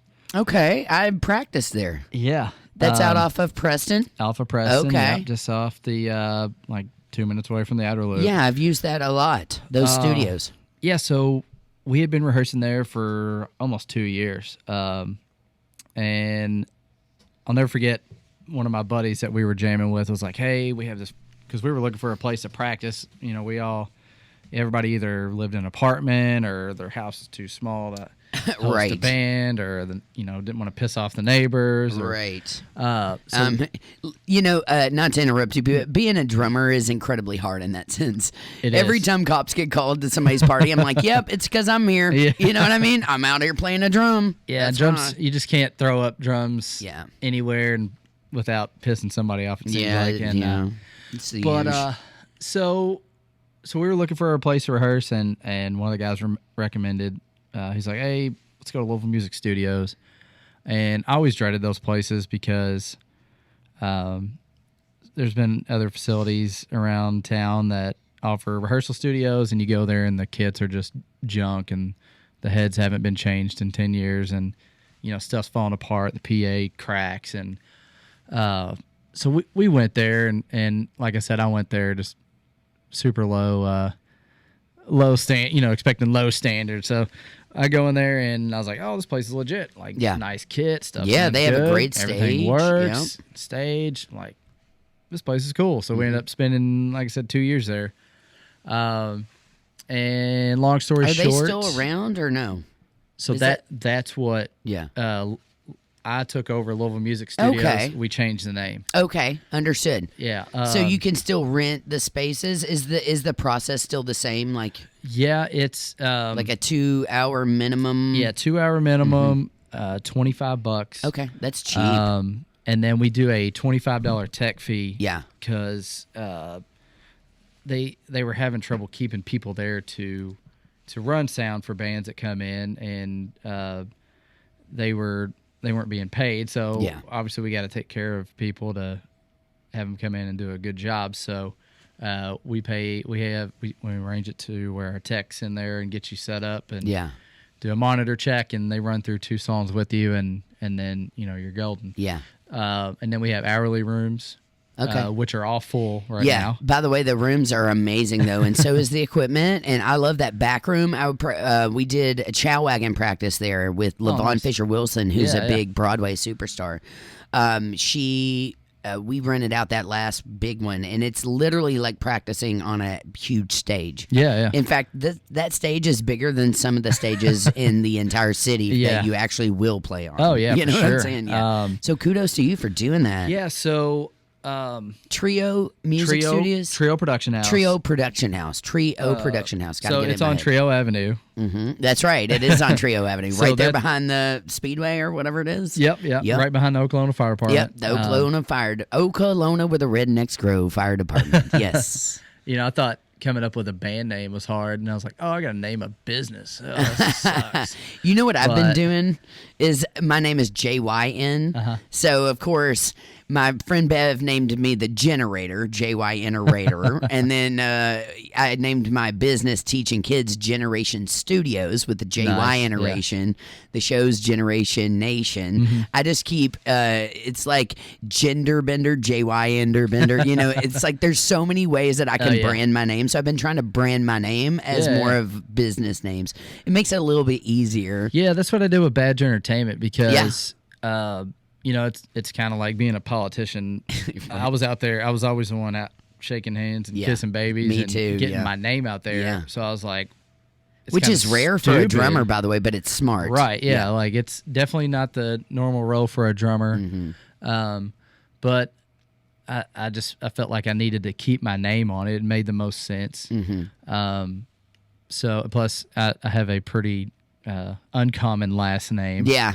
By the way, I love it. Badger just cracks me up. I just picture the little animal like rolling across. You know what I mean? There for a while. There was that Badger video where the Badger like I don't give a shit or whatever. Yeah. So Honey Badger. Yeah, the Honey Badger. That dude follows me on Twitter. I can't remember what his name is right now, but he's the Honey Badger dude. You know what I mean? I get some great follows on Twitter. I really love Twitter for different reasons. Yeah. And, a lot of people hate social media, and I don't hate it. I use it as a business platform and a promotional tool. I'm not for sure how busy I would be on it if I wasn't using it for that. But if it wasn't for the band or the business, I probably wouldn't be on it very much. But I started on Twitter in like 2009, and I really enjoyed it. A lot of people don't understand it, but it is more for the celebrity aspect. Yeah. But I've had Winona like smack me down a few times on there and tell me to go to bed, child. And Erykah Badu called me out one time over asking a question over her song lyrics and was like, "Can somebody please educate this bitch on what the song lyrics are?" And then next thing I know, like, thousands of people are cussing me out because it went viral or whatever, every now and then there's some exciting like craziness on there with some kind of artist. But I get a big group of country female artists follow me, like Crystal Gale, Tanya Tucker, like Martina McBride. I've had Nancy Sinatra follows me, which I thought was, and they verify that. They tell you if it's the actual artist. Really? Also, Lady Miss Kier, that was one of my faves. She's the Groove is in the Heart chick from D-Light. Yeah. Oh, okay. Or, is it D-Light? Yeah. Because when I was out in L.A., I had her poster behind my head. They had postered the band practice room with it. Mm-hmm. So I took a picture of it, and I tweeted it to her. And then next thing I know, she's like coming back at me and all excited and following me. It's exciting sometimes when you're cool. Like, one of my favorites is following me, Yeah, it is super cool, especially if it's like Snoop Dogg or something, you know what I mean? Yeah, and he's always ripping people on there. So I like to watch all the celebrity drama unfold online. Yeah, there's a lot of it on there. Yeah, especially Twitter. Twitter seems to be popping for that. Facebook is a little bit different. I feel like Twitter is a little bit more cool because you only have 140 characters. So you can't get these big rants and crap, that you get on Facebook. But I love the memes and all the silliness stuff. You know what I mean? It's kind of fun. And I also have the Snapchat, and I have the Instagram and the YouTube and all the crap you got to have today. If you're an artist, you got to have it. You got to have it. YouTube is my main hit, though. I think. Yeah, I forget. I've got over like 500,000 hits on YouTube. Oh, nice. Yeah. Anyway, continue on. Yeah, so and that's something with like Badger Entertainment that we try to work with people on who new artists who are completely green to the business side of things, or that's awesome. Or maybe guys that's been out doing it for a while and they're like, hey, we want to try to get to the next level, or we're trying to get some more money. Yeah. Just trying to. I've always felt like it's easier if everybody works together. Absolutely. It takes a village. You know what I'm saying? It does. Like individually, nobody's going to make any noise out of this city. It's not Nashville.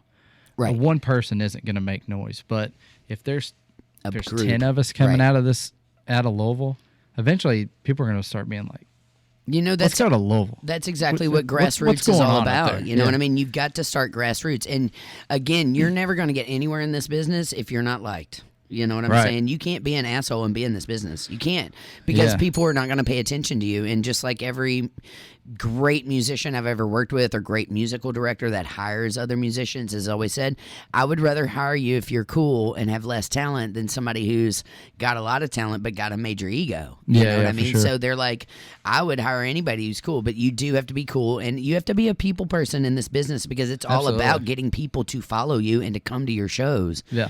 I mean, even in the live cover band setting, the point of the game is bars hire you so that you'll bring people. And my name, and as a drummer, I always would say, well, if I'm doing cover music, my goal is to get those people to dance, because if they're out there dancing, then they're sweating, they're buying more alcohol, that's supplying the bar, they're going to stay later. Yep. You know what I mean? And if you can get that, then they'll be there all night and you will be asked back every time. It doesn't matter if you're great at music. If you've got a huge crowd and you suck, they're still going to hire the band that sucks because they want the crowd.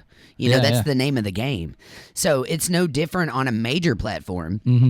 You've got to have people. You've got to have followers. In fact, nowadays, the industry is looking at, they want to see how many followers you already have before they even look at you. Yeah, you know what I'm saying? The days of artist development are over. Like, correct. They're not going to even bat an eye at you if you don't have your check mark on Instagram or exactly certified on Twitter or whatever. Yeah. So I feel you on that. Yeah, so, you got to get the check mark, man, the blue check mark. Yeah, it's all about that. It's crazy how valuable that is. But and when the Trio production house, when that opportunity came up, like we literally just started the LLC, like just finalized it, which I'm doing with my fiance. Right. Do you have a copyright lawyer, by the way? No. Okay, I need one.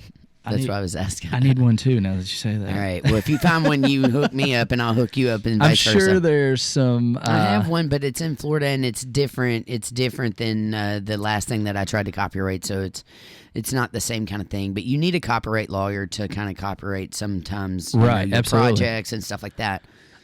We're actually going to be in Nashville the weekend after Thanksgiving. Yeah. I'm going to start spending a little bit of time down there on some stuff, meeting with BMI and just trying to learn some more of that stuff. I'm trying to buy into some of these bigger markets, like IEBA, which is the International Entertainment Buyers Association, just so I can open up more opportunities for artists around here in Louisville. Yeah. And I can, like, I've always been the kind of guy, like, I don't know it all. Yeah. But you know enough. I try to know as much as I can. And if I don't know it, I'm going to go learn it. Yeah, I hear you, man.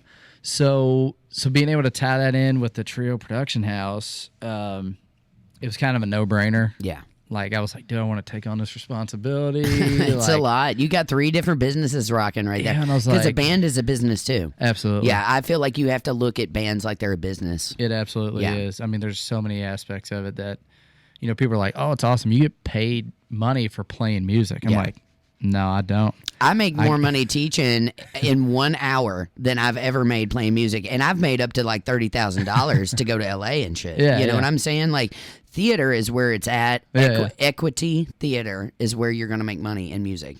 You're not going to make money in music gigging around town. You might make $100 or 150 tops, but you're not making over that. And if I can make that in 2 hours and not have to drag equipment and play all night and then drag equipment home and it'd be a 6-hour ordeal, Yeah, that's what they're actually paying you for. It's not for playing. It's for correct. Yeah, loading up all your shit and dragging it and theater doesn't even pay that great either. I mean, theater again, I can make in 3 hours what they're going to pay me in theater for 3 weeks. Wow. If that tells you the pay scale. Now, equity, union work, that's where you want to be because the union work pays bank. Yeah. And the touring, I did great at touring. I was making $300 a night, and we were playing 9 nights a week, and I did 170 shows across the United States and Canada with Kelly Ritchie and Freakbass out of Cincinnati. Yeah. And we went all through Canada, all through the Midwest, and I got to see all kinds of cool stuff. Now, imagine making $300 a pop a night, whether it's a 45-minute show or a 3-hour show. You're making a set scale in cash, and then if you're playing about 9 shows a week, that's really good money. Yeah, but I would go off and do these like 3 or 4 week runs and then come back into Louisville and be like, dude, pockets full. You know what I mean? I ain't got to work so hard for the next few weeks. And I love the touring stuff, but it was also very lonely out on the road, and it was just the 3 of us. And we would drive for 50 hours in one setting. You know what I mean? That is insanity. And we would just rotate drivers. Yeah, I never slept, pretty much. being on the road, I know a lot of bands, it's like your goal is like, to travel and be on the road. But I was touring right after my daughter was born, and that was like one of the toughest things. Just being in a van, I bet driving, miles and miles and miles, and right. All you want to be is home in your comfy bed with your cup of hot cocoa, watching the Golden Girls. Yeah. I was working a day job Monday through Friday, and then we were hitting the road on the weekends, and we wouldn't get back till late Sunday night, and then got to get up in the morning and start your work week over again. Yeah. So I mean that takes a toll, and it weighs a lot on you, but it does. And I can't even imagine doing it with family. I think if I had family, I probably wouldn't do it. Yeah. Thank God for FaceTime. Yeah, FaceTime. I could see that. But man, it just took so much of a toll on me. If the right opportunity and the right artist hit me, yes, I would absolutely do it just to put it on the resume and just for the experience. Yeah, but for sure. As far as killing myself or these days, to play the Levy or the Stevie Ray's, once every month. I'm just not going to do that anymore. I just feel like I'm above that now, and I feel like I'm moving on. Not saying I'm better than, but just saying I've done that. I've played every venue here in Louisville for years. You know what I mean?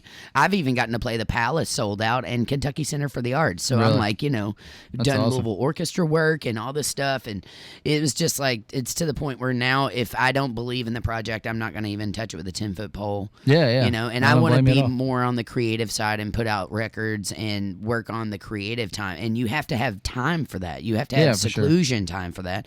If you're busy gigging every night, you're never going to get a record done. You know what I mean? Oh, yeah, absolutely. You've got to have the time. So that's how I feel like it.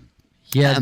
I want to take a break real quick and spin some Hillbilly Swagger because we're going to wrap up the show here in just a little bit. Yep. I've got some of this is going to be released a cappella for, the community and for the DJ community. So I'm going to kick it in with I'll Fly Away, which is our version of the gospel track I'll Fly Away. This is Beverly McClellan on lead vocals. I produced this several years ago, and it's one of my favorite tracks. So it's I'll Fly Away, some Hillbilly Swagger for the girls in Bermuda. I'm glad you're listening. You're locked on to LRS102.com, The Walrus. I've been looking in the mirror today, and I love what I see. You put me down for the last time, maybe. You don't like beauty in this life, and I'm glad to be alive. I'm living my dreams on the inside, and one day I will fly. Sing it. I'll fly away, oh glory. I'll fly away. When I die, hallelujah, by and by, I'll fly away.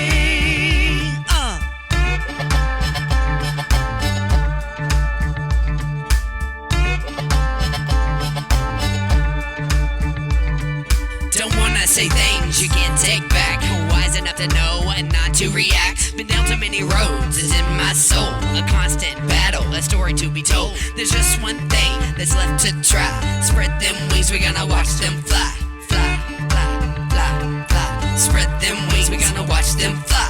I'll fly away, oh glory. I'll fly away. When I die, hallelujah, by and by, I'll fly away.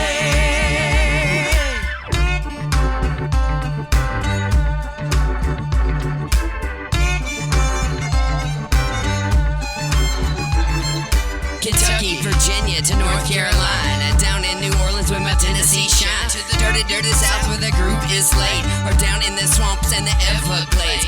Fort Lauderdale, a laying in the shade, or the House of Hope where the dreams don't fade, fade, fade, fade. The House of Hope where the dreams don't fade. We got good people up and down the coast, just jamming when they watch us play. But don't nobody really know, in the blink of an eye we can fly away. Sing it. I'll fly away, oh glory. I'll fly away. When I die, hallelujah, by and by,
This is the Walrus, LRS102.com, Louisville's rock stream.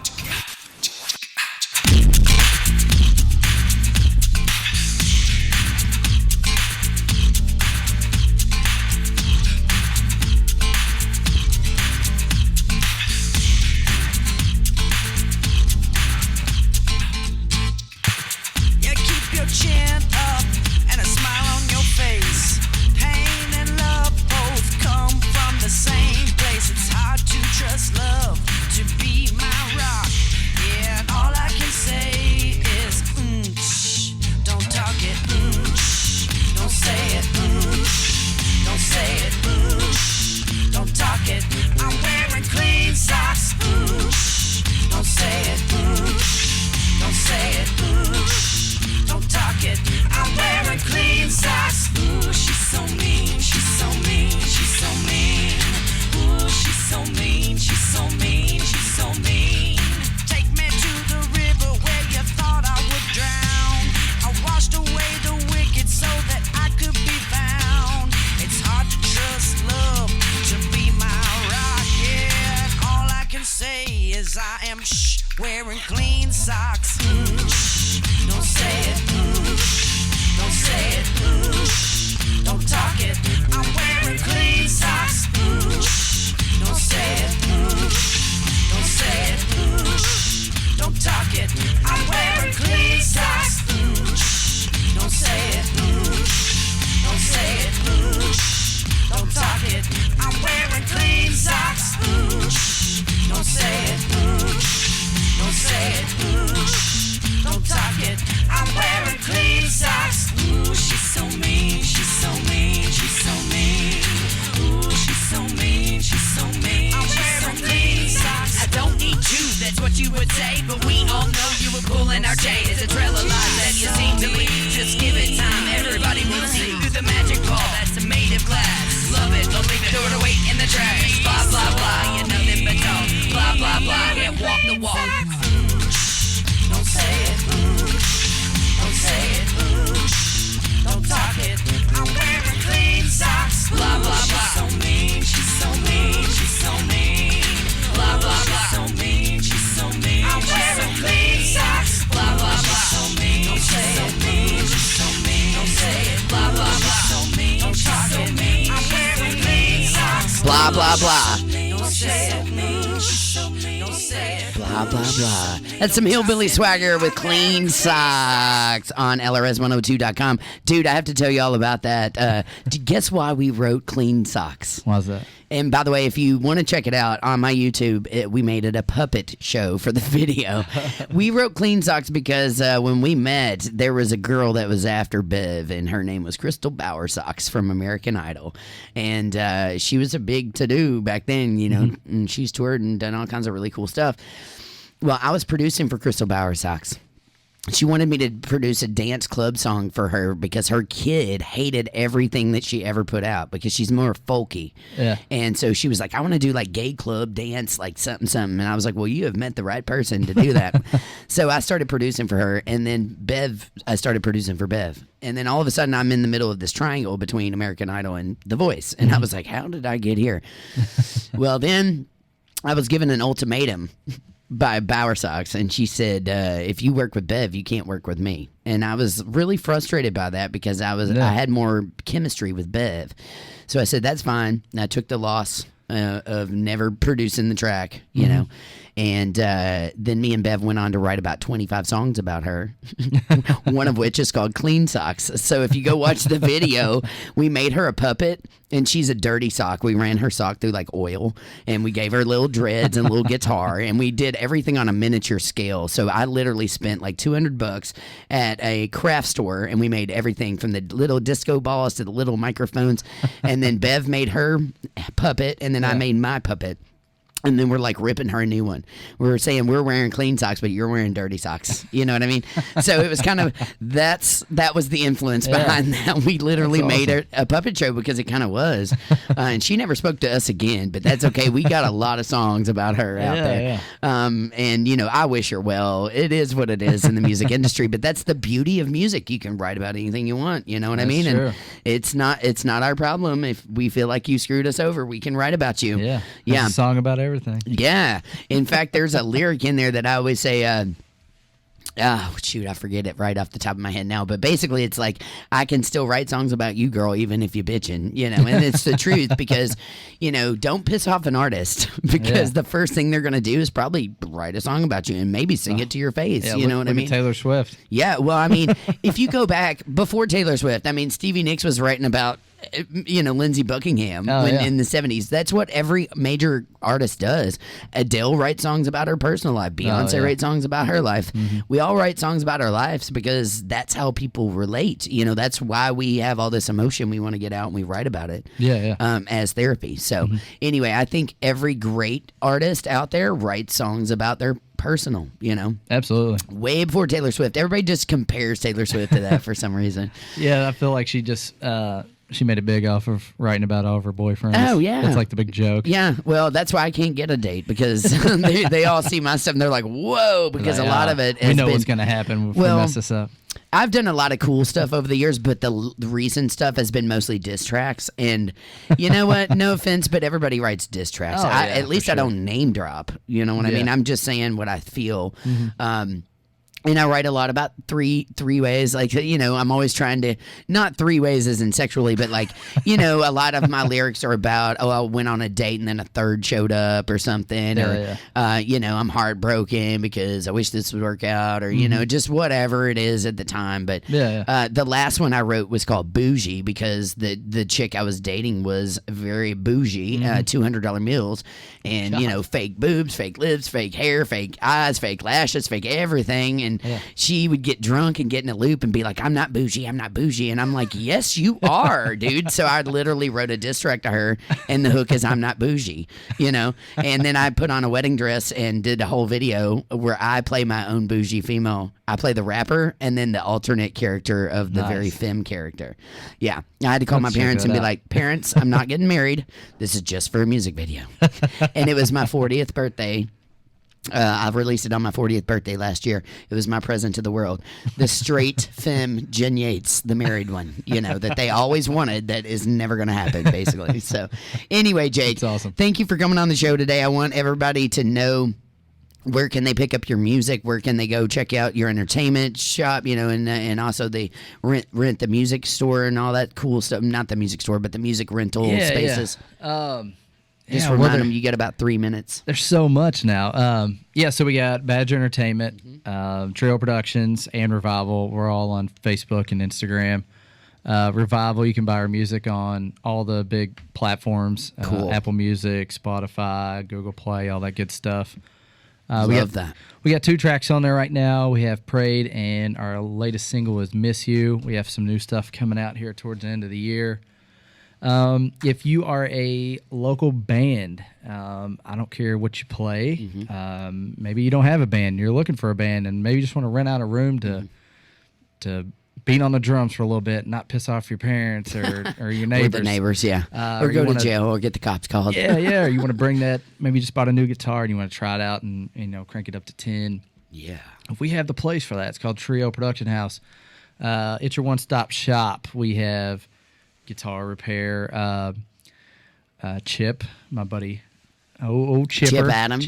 Yeah, I love Chip Adams. Brought him back in to do, he's doing lessons and repair. My buddy Corey Sturgill, who, one of the best drummers in the city, one of my best friends. He did a stint with Flaw, played for a lot of great bands around the area. He's doing drum lessons there. You should get him on the show. Yeah. I've been wanting to get somebody from Flaw in. And Slint. I want both of those bands, a member of them, to be in and talk. Yeah. He's kind of, he kind of strays away from it. Oh, he does, yeah. I don't know if he would do it, but I'll maybe another member then. Yeah. I'll definitely see. We also, a rehearsal facility. We have a big stage room. We're, we're 3 weeks into this right now. It all happened so fast. It wasn't like something we planned for, just kind of fell in our lap. So it's been a big transitional phase, but our hourly rooms are open. We're going to have a showcase room where if you want to do a showcase for a talent buyer or label rep, we'll have like a couch, some cocktail tables, some drinks. Ooh, that sounds do your presentation. We do a podcast. There's just a number of things we're gonna try to do some drum clinics and some artists. I want to be a part of that. Yeah, Make sure absolutely. you remind me. Yeah. There's so many different things that we can do with that building. It was never utilized to its full potential. I agree. It's an awesome building too. Yeah. Yeah, and one more time, where can they get your music? Spotify, Apple Music. Just Spotify and all that. Okay, and Trio House Productions. Did I say that right? Yep, Trio House Productions. Okay, I was like, Trio Production House. Trio Production House. Yeah, I keep getting it backwards, like I'm dyslexic.